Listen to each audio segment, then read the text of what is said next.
Hi there, Valerie Sjodin here with a new feather stencil I designed for StencilGirl Products. And it just came, and there's these little tabs that you can cut them out so you have both the mask and a stencil.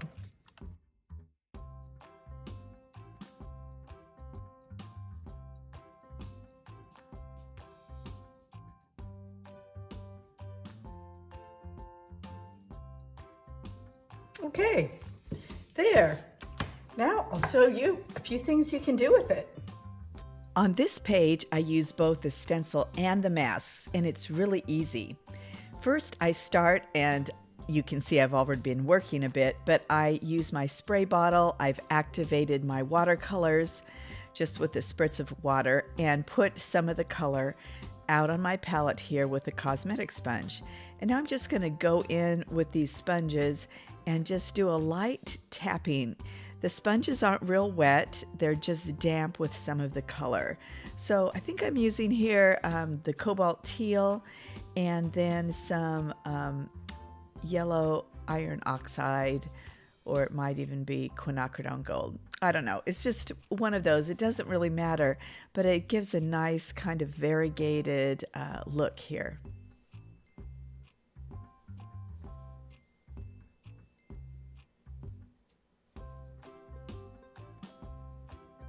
You can see I kind of varied it. I did more of the gold on the bottom layer, which is most of the feather on the one I just did. And on the previous one, I had done the teal first. I'm kind of sticking with three colors here. One is a gold, and then the teal, and then an indigo blue. Okay, so that's it for the stencil.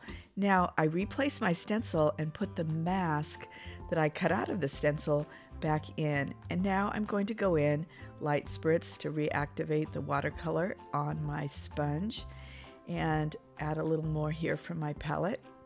And then just do that light tapping on the stencil.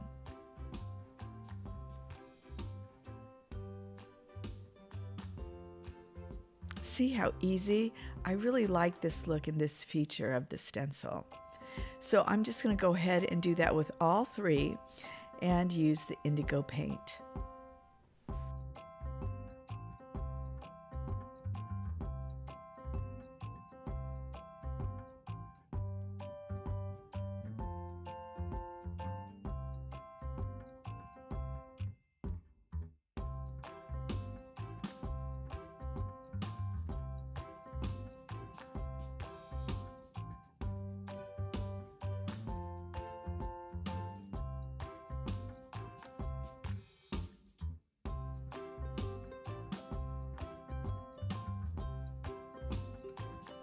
One of my most used tricks of the trade is using a clean old toothbrush and then taking the paint that's left over and spattering it on my pages.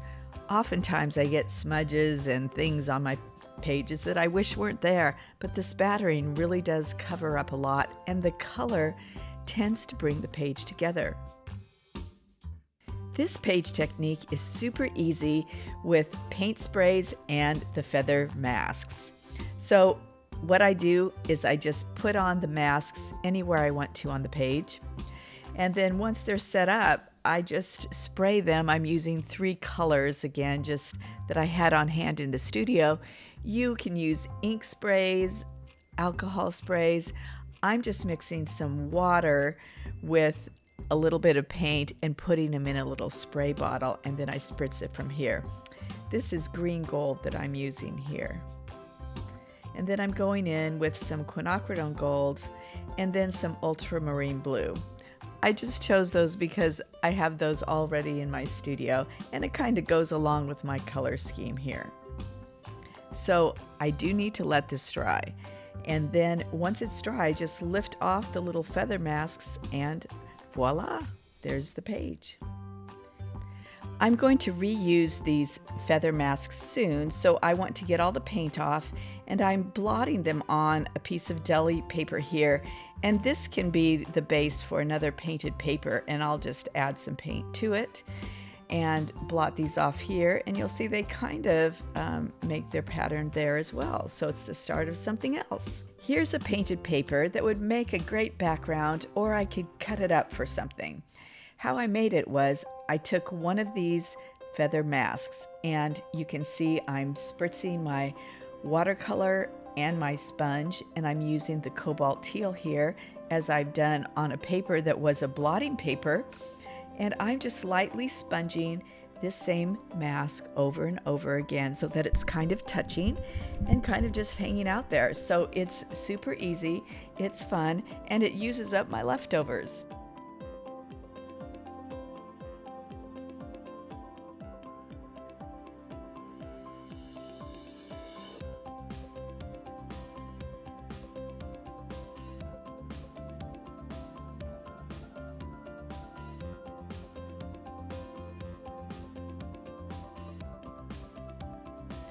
Now for some gel plate fun with these feather masks. Okay, now I have a 6-inch round gel plate here, and I'm arranging my feathers on there. And of course there's a lot of choices on how I could do that, or I could even use another shape of a gel press if I had one. So here I am just fiddling and putting them on there. It's kind of nice just the plain masks on the gel press, because the gel press it clings to it. And I've put out some craft paint. This is just like liquid craft paint from Michael's or something that I picked up. So I'm not using expensive materials here. Rolling it on there, pressing it down, and then lifting that off. So that gives its own print. And then what I'm doing is lifting up these stencils, and so then I'll make another print with other paint.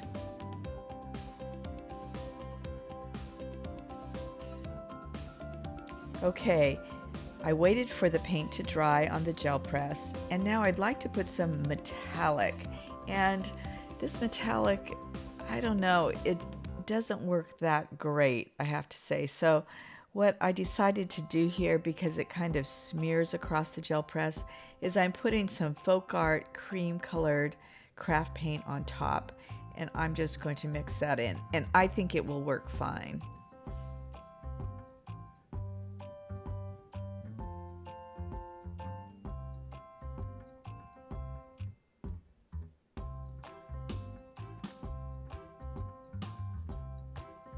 Okay, now I'm just using a piece of deli paper, and I am going to rub that down and let it dry before I lift it up. Okay, it's mostly dry. I could have waited a little bit longer. And look at this beautiful print. It's kind of rustic looking. I like it.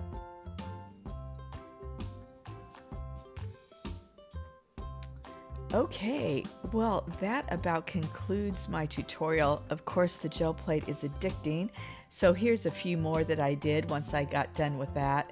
And here's just a review of what we did. The gel press prints, and then the sponging of one of the stencil masks, and then the spray on top of the masks, and the stencil and the mask on paper. I hope you've enjoyed this tutorial. Check out more tutorials and inspiration at my website and blog at valeriesjodin.com.